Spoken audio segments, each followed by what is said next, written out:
দেশজুড়ে বিজেপি শাসিত রাজ্যগুলোতে হেনস্থা চলছে বাঙালির।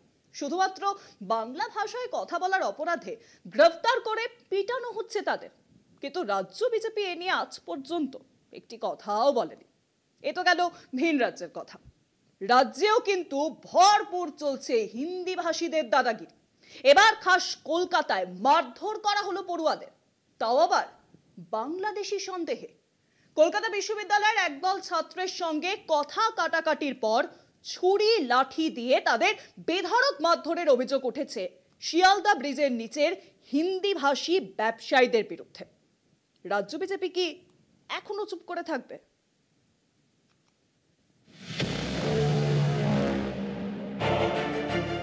এতদিন পরিযায়ী শ্রমিকদের একাংশের অভিযোগ ছিল ভিন রাজ্যে চরম হেনস্থার শিকার হচ্ছে তারা। ক্রমাগত বাংলাদেশি বলে দাগিয়ে দেওয়া হচ্ছে তাদের। তবে খোদ পশ্চিমবঙ্গ কিন্তু এবার হিন্দি ভাষীদের চরম দাদাগিরির শিকার। খাস কলকাতার বুকে এবার উঠেছে বাঙালি হেনস্থার মারাত্মক অভিযোগ। কলকাতা বিশ্ববিদ্যালয়ের কারমাইকেল হোস্টেলের পড়ুয়াদের বাংলাদেশি আখ্যা নিয়ে বেধড়ক মারধর করার অভিযোগ শিয়ালদহ ব্রিজের নিচের হিন্দি ভাষী ব্যবসায়ীদের বিরুদ্ধে। ছাত্রদের বাংলাদেশি রোহিঙ্গা বলে গালিগালাজ করেন হিন্দি ভাষী ব্যবসায়ীরা। দেশ থেকে বার করে দেওয়ারও হুমকি দেওয়া হয়। এরা যখন বাংলা থেকে কথা বলছে, ওরা তখন বলছে বাংলা বুঝি না, হিন্দি থেকে কথা বলো। এরা বললো আমরা তো হিন্দি জানি না। তখন বলছে তোরা বাংলাদেশি বলে এরকম কটাক্ষ করে গালিগালাজ করেছে। গালিগালাজ করার পরে তারপরে আমাকে ফার্স্ট ফোন দেয়, একটু যেতে লেট হয়েছে।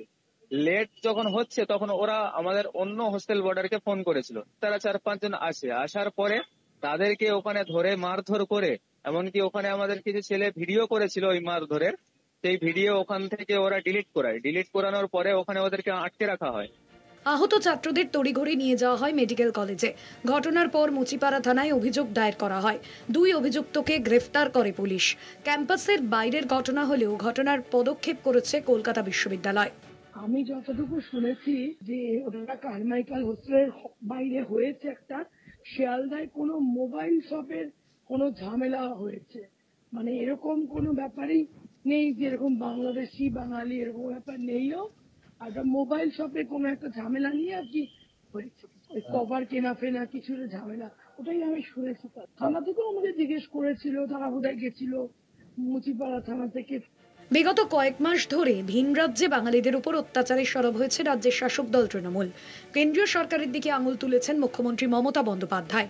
কিন্তু এই ঘটনা প্রশ্ন তুলে দিল যে খোদ কলকাতাতেই বাঙালিরা সুরক্ষিত তো?